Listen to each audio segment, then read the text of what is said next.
Hey guys, welcome back to my channel. My name is Kate. I'm a wife and a mom to now 20-month-old Olivia Joy. I am so excited to talk about today's subject, which is all things potty training. Specifically, I'm going to be telling you the 10 very important things you must know if you want to potty train your toddler from the oh crap method. Now, the oh crap method is actually a book and I will link it down below. I suggest getting it. I was fortunate enough to find it at a thrift store before everything happened and thrift stores are still open, and I will happily pass my book along to someone now that I'm done with it, so let me know if you want that to be you. So we potty trained Olivia. We started when she was 19 and a half months. It is 2 weeks since we started potty training her today, and I am gonna go out on a limb and say she is potty trained. We took her out for about 3 hours yesterday. She didn't have any accidents. We've been in the car several times. Of course, there'll be like an accident here or there for the next few months, but she is potty trained. She poops in the potty, she pees in the potty, she is good to go after 2 weeks. We basically potty trained her from about 19 and a half to 20 months. She's 20 months old and like a day. These are the 10 most important things that I would wish to impart to you if you are about to potty train your toddler. Obviously, I only have experience potty training one child. However, Jamie, the author of this book, has experience potty training thousands of children. So this advice is not my own, although I am going to include my personal story. This is advice from Jamie, the guru of potty training. So let's jump in. Number one, and this is the thing I hear most often from moms, you need to distinguish the difference between your child being ready and being capable. So I think a lot of parents put off potty training because they're waiting for some magical time that they're ready and it's just going to be easy. They think that somehow if you wait for this ready moment that your child will basically potty train themselves. They may have even heard stories of people who did this. Jamie basically says that if you hear a success story where the kid just potty trained themselves when they were ready, most likely either that child is a serious anomaly or that parent has sort of glossed over the pain of potty training almost in the same way that moms forget the pain of childbirth just so that they can do it again. It's not that easy to potty train. I mean, it's going to take effort. She does not suggest waiting for this magical time where your child is just gonna get it. She talks about your child being capable, and that is the time that you should do it. Whether you run into some initial resistance or not, she actually claims that readiness is normally between 20 and 30 months. She does say that it is possible to do it on either end of that, before 20 months or after 30 months. But in her experience, potty training under 20 months is easier than over 30 months. She said that kids who get potty trained starting after 30 months have a lot more resistance and a more difficult time and more setbacks. So that's not to say that if you're already past 30 months, you're in huge trouble. I would pick up the book because she has a chapter on what to do if you're already past 30 months. But if you are before 30 months, then it's a good idea to get potty training started before you hit that mark. So what does capable mean to her within that frame, 20 to 30 months? There's 3 things she says you can ask yourself. 1, can my toddler communicate her needs to me? And Olivia could. She could throw a tantrum if she wanted something. She could ask for food. She could ask for water. So that was the first sign. 2 is your toddler starting to retreat to a private place to go poop in their diaper? Olivia was not doing this yet, but we potty trained her just fine. 3, is your toddler able to recite the ABC song? Now, when I read this, I was like, Olivia's not going to be able to do that by 20 months. She's not able to recite the ABC song. However, what I noticed around 19 and a half months was that she's starting to anticipate certain songs. If I would start singing her The Wheels on the Bus, she would say baby and wah, wah, wah. Even if I wasn't at that part, because she wants me to do the baby wah, wah, wah part. So I knew she's anticipating things. She knows a routine to a song. She knows what to expect. So it's less about the ABC song and more about, is your toddler able to anticipate what is supposed to happen next? So those are the signs that your child is capable of potty training. You don't have to wait for some magical ready, like they're asking to use the potty. Olivia was not asking to use the potty, and she potty trained, I would say, fairly easily. So that is tip number 1. Tip number 2, and this is the second most common thing I hear from other moms, is like, we're just gonna take it real casual. And Jamie talks about how that is actually not a good idea, and that you should just get it done. Like, be serious about it and get it done. And that toddlers don't have this ability to understand why you sometimes want them to pee on the potty or poop on the potty, but sometimes you're okay with them being in a diaper, and like, if it's convenient for you, you have the potty out, but like, if it's not really convenient or you have somewhere to go, you put them in a diaper, because at a certain point you're going to have to like get rid of the diaper completely, and they may already be used to this back and forth, and you're going to get more resistance than if you would have just taken a chunk of time, gotten it all done, except for sleeping. We still do diaper her for sleep, and Jamie says that that is okay. But as far as the whole like casual, we're just going to see if they kind of want to go on the potty. If they don't want to go on the potty, like, you are the adult, you are the parent, get it done, teach them how to do it so that you don't confuse them. 3 is the question of incentives. Should you incentivize going on the potty? According to Jamie, you should not. You do not need sticker charts. You do not need chocolate. You do not need any other sort of incentive. Honest parent moment here. There was a point around like day 4, which I'm going to get to how I really solved this later, where Olivia was still afraid to let things out into the potty. She was afraid to realize something was coming out of her body. And so she would like scream as she was peeing or scream as she was pooping. And I messaged, or I posted on a mom group on Facebook, and they basically suggested that I give her chocolate. So I started to try to bribe her with chocolate. It didn't work. She doesn't understand bribing. I'm like, if you pee, I'll give you chocolate. Like, she just wants the chocolate. She didn't understand the, like, if you pee, I'll give you chocolate part. There have been times where I've given her chocolate for peeing and pooping to see if it would help. It didn't, so we just stopped. It was at least easy to stop, and she's not like begging for chocolate every time she goes on the potty now. She just doesn't care about chocolate at all. So if you're wondering, this method is completely sticker chart free and chocolate free. Okay, so how do you actually potty train your child on this method? Jamie talks about the progression that you're going to look for on the very first day, and that is, your child is right now, if they're not potty trained, clueless as to what happens when they go to the bathroom. So that first day, probably the first time they pee, if you're watching them like a hawk and you can catch it and get them to the potty on time, that's awesome. That's like ideal. But to be honest, for us, like that first pee, I had turned my back for a second and she peed on the floor. And I did get her over to the potty, and maybe like a few drips got in the potty too, but there was pee on the floor. So that first time they pee is their first realization of like, aha, I peed. It's an after the fact realization. Like, they look down, they see the puddle either on the floor or the pee in the potty, and they have this realization that like, I peed, something came out of me. After that, they're going to move to the next stage, which is recognizing in the act, in the present moment, I'm peeing. And they might kind of freak out when they're peeing. They're going to see stuff coming out and like, uh-oh, I think I'm supposed to be on the potty. So at that point, they might start like giving you more of a signal and more warning, because they realize like, I'm peeing right now. Hopefully, again, you get them to the potty. Then after they get the realization of like, I'm peeing, their brain starts to anticipate, and this may happen during the first day. It did for us. It may take until the second day for them to get to this point, but I don't think that it would, but it could. They get to the point where they recognize, I'm about to pee, and that's where you want them at. So again, it starts from like, they're completely clueless to I peed, recognizing it after the fact, to I'm peeing, recognizing it during the act, and then I have to pee, recognizing it usually only a few seconds beforehand. If that's what you get through the first day, even if there's accidents, you've made progress. So that is the sequence that you're trying to get your child through on that first day, is just to the recognition that they have to pee. Okay, so number 5 is, what do you do besides just get them to that recognition of I have to pee? Well, Jamie talks about potty training in 3 blocks.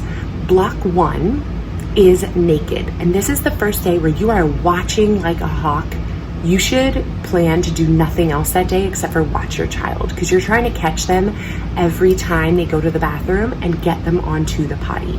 You're also trying to see what signals they give right beforehand. And if they get to that point of knowing I have to pee or I'm about to pee, you need to recognize what signals they give so you can get them to the potty. I'll put a video in of what Olivia looks like right before she's about to pee. This showed up right on the first day already. So my job that first day is just to get her to the potty. You don't have that many seconds warning, which is why you want them naked on that first day. We, because of Olivia's age, kept her naked for about 3.5 days from the waist down. We did put her in like longer shirts and things like that so that she wasn't completely naked in the house, but that's what we did. The book actually talks about the fact that with some kids, you can move out of that naked stage after day 1. So it's really up to you. If you move out of the naked stage and they start having more accidents, you want to move them back to naked. It's okay to go back and forth. If they aren't able to get pants on successfully, get them back to naked for as long as they need to. Block 2 is putting pants on but no underwear. And the key here is you want loose pants. For boys, she suggests like boxer shorts. For girls, she suggests dresses and just going commando under the dresses. You really don't want any tight fabric on them because they're going to, the muscle memory in their body may think that they're wearing a diaper and then they're going to have an accident. So it's really important that for, she says, about a month, give or take a week, you just have your child going commando so that they can get really good at that. The final stage of potty training is putting them in underwear and pants or dress or whatever else you're going to put on top of it. And obviously that is the final stage where you're good to go and they're not having any accidents in their underwear because they've now got a new muscle memory. Number 6, this is a tip that is sort of found in the book, but I also got on Facebook when I was struggling again with Olivia being afraid of things coming out of her body. I told you I would get back to that. Someone suggested, and the book also suggests, that if your child is fearful, especially of poop, that you need to examine your own family's attitude towards poop. Is it something that's shameful? Is it something you don't talk about? Do you have like kind of a weird attitude about it? Or do you let them come in the bathroom with you and see you poop, see that you like sometimes grunt or like whatever naturally happens when you poop? Do you allow your toddler to understand that so it doesn't freak them out? Well, I thought we had a pretty like good attitude about poop and pee in the bathroom and everything because Olivia had always come into the bathroom with me. But someone suggested on Facebook that it's not enough to just let them see you sit on the toilet. Like they actually need to see you pee or poop, like see that something is coming out of your body. If that freaks you out, hopefully you don't have any issues potty training. I'm sure you won't. But if you do, you might want to consider this. I actually let her see me pee and like she was fascinated and she also just stopped freaking out about it.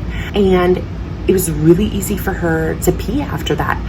Poop took a little bit longer, but I did actually let her see poop like in action. And I think it made a huge impact. If you don't feel comfortable with that, go ahead and skip that. She's also not ever gonna remember that. It's not going to scar her that she saw that. Okay, so number 7, this is something we were guilty of, but thankfully we kind of stopped it in time, and that is putting the potty out ahead of time for the kid to get used to it. Jamie says you should not do that. She basically talks about how if you put the potty out ahead of time, they're most likely going to just see it as a toy and turn it into a toy. And then when it comes time for you to actually introduce it to them and like require that they use it, there's going to be a disconnect to them. Like, why do I have to now use this thing that I was able to just play on before? So we had actually put the potty out when I got it around maybe 13 months old, thinking, oh, we'll just let her get used to it. Maybe she'll try it. But she was actually stepping in it so much that I put it away for months. So by the time we got it back out again, she had no remembrance of just using it as a toy. So if you're doing that, you can always go ahead and put it away for a few weeks and then bring it out fresh. We're almost there, guys. We're getting down to the last few tips. things here. So number 8, a portable potty. I am going to show you a clip of the portable potty and what it looks like and how small it is. What is this? That's your poo-poo. That's what she calls her potty. All right, so this is the potty, and it very easily fits in our diaper bag. Put it in there. All right, we might have to turn it here. So it fits in here. Okay, so this is the size of the potty. So small, much smaller. Can you come here and sit on mommy's lap? Much smaller than I thought it was gonna be. And then the 2 legs just pop out and snap into place. Good girl. Wait. Yep, that's where you go poo-poo. I know you want to take your pants off. Don't actually go poo-poo, but that is how small it is. It is perfect. This is ideal because you don't want to potty train and then be stuck in your house. But especially right now when in public places restrooms aren't open, you need a way to help your child go to the potty and not be tempted to re-diaper them. And going back to number 2, taking it to casual instead of just getting it done. Like no matter where we are, you go on the potty and not in a diaper. We took this portable potty out with us yesterday again for 3 hours. We went to a state park and kind of like hiked. Every time she had to go to the bathroom, we just whipped it out, put it right on the grass. I didn't even put plastic underneath it because I knew that she didn't have to poop, and she just peed right on the grass. We picked it up and kept on going. If they do have to poop, you can put plastic underneath it or a bag or something, or you could just have them like poop wherever they are and then you pick it up almost like dog poop, like ugh. But yeah, I think this portable potty is so essential so that you don't revert back to number 2 where you diaper them if it gets too hard. You could even use this portable potty in the car if you're driving somewhere and have to pull off to the side of the road for your child to go to the bathroom. Number 9 is just to be patient because pooping ain't easy, and pooping might take the most time to potty train, but that doesn't mean you don't train it at the same time as you train pee. Olivia actually didn't poop on the potty until I want to say day 3 or 4. She was pooping at nap time. She was pooping in the middle of the night, which was something she normally didn't do, but we just changed her and put her back to bed, and she was pooping first thing in the morning before we got her out of the crib. That is okay. She at least wasn't constipated, which is great, but she wasn't getting a diaper put back on just to poop in it. We did keep her diaperless through all of her waking hours. When she finally did poop on the potty, it was a huge deal, and she was crying. She turned around and looked at it and screamed like she was not happy that there was poop in the potty. Now she poops super effortlessly. It just like, she doesn't even make a peep. It just comes out and she's fine. It took time to get there. It probably took about a week and a half to get there. That's okay. Be patient with your child. Poop isn't going to be easy, but you also don't want to establish any bad habits just because pooping isn't easy. Keep encouraging them to go on the potty. Another thing that I think helped, I noticed that her poop was getting a bit hard because it was in there longer than normal. So I stopped giving her bread for about 2 days, and I tried to feed her like sweet potato, avocado, things with a lot of like olive oil and things that would just help the poop to come out a little bit smoother. Berries, all that good stuff. Make sure that you're feeding them a very poop friendly diet and not too heavy on like grains or breads or starches or cheese or anything like that that's going to constipate them and make it hurt and make it even scarier for them. And tip number 10 is to hand them success. I started doing this probably around day 3 or 4, and honestly, I should have done it sooner. You don't want them to feel at any point like, I keep doing this and I'm bad at it, and so I just give up. And yes, a toddler can think that even at a young age. They can think like, I'm bad at this, I hate this. So what I started doing around day 3 or 4, she still was like letting her pee out in tiny little sprinkles because she was still kind of like freaked out by it. She wasn't just letting it all out. If she let out even a little bit of pee, I lost my mind and was just like, yes, yes, yes, you peed in the potty. You're such a big girl. I'm like smothering her in kisses and like, woo, woo, woo, woo. Obviously, that's not going to work for every kid, but that worked for ours. So whatever it looks like for your kid to feel successful and to not feel like I'm a failure at this potty training thing, make sure that you celebrate even every tiny little bit of pee or every little poop drop. Again, you don't need to celebrate with stickers and chocolate. If you do, you're not like following the oh crap method exactly, but I think it's fine. Whatever it looks like to just make your child feel successful, that's what's important. And I'm gonna give you guys one bonus thing that I think is so important for you to know if you're gonna potty train, and that is to get your mind right beforehand. Like everything, your child is gonna feed off of you. They're gonna feed off of your energy, like super heavily. So it is so important that you have a belief that your child can do this, that you are gonna make it through this, that you are calm, that you're okay with accidents, that it's okay if they pee or poop on the floor a few times during this process. It's natural, it's going to happen. Do not shame them. It's not, you don't have to say like, oh, it's okay, you peed on the floor. But you can say, you know what, pee goes in the potty, so we're gonna put our pee in the potty next time. And don't freak out. If you feel yourself getting frazzled, talk to your husband or your partner or whoever you need to just come up with a game plan to keep your mental state strong, because if you start getting frazzled, they are going to get frazzled. I think it was the afternoon of day 2 of potty training where I got to that place where I was like, just sit on the potty and pee. And Olivia had such a hard time that night going to bed. She was crying, like I lost my cool, and it really affected her. So the next morning I had to be sure that like I was gonna be calm with her and relaxed, and I wasn't going to make potty training that big of a deal that I was like anxious about it all day. It was a part of what we were doing that day, but it wasn't going to take over the day, and things went a lot better. Lastly, about getting your mind right is knowing that you're going to have to be inside for a bit of time. That's why we decided to do this with everything that's going on right now, because we have to be inside anyway. We also chose a weekend with bad weather to start because we knew that first few days is going to be the most crucial to be inside and to watch her. So we didn't want to be tempted to go outside or to feel like we were missing out on good weather. So that's just a tip if you would like to, but make sure you are mentally ready to say no to things, to stay inside, to give your child the best chance at success that they possibly can have. I hope that this was really helpful. I know I didn't cover everything because potty training is such a huge, huge topic. If you have any questions for me, please leave them in a comment down below, and I will absolutely do my best to answer you with a detailed answer to whatever your question is. You can also DM me over on Instagram. I would love if you guys would follow and connect with me there.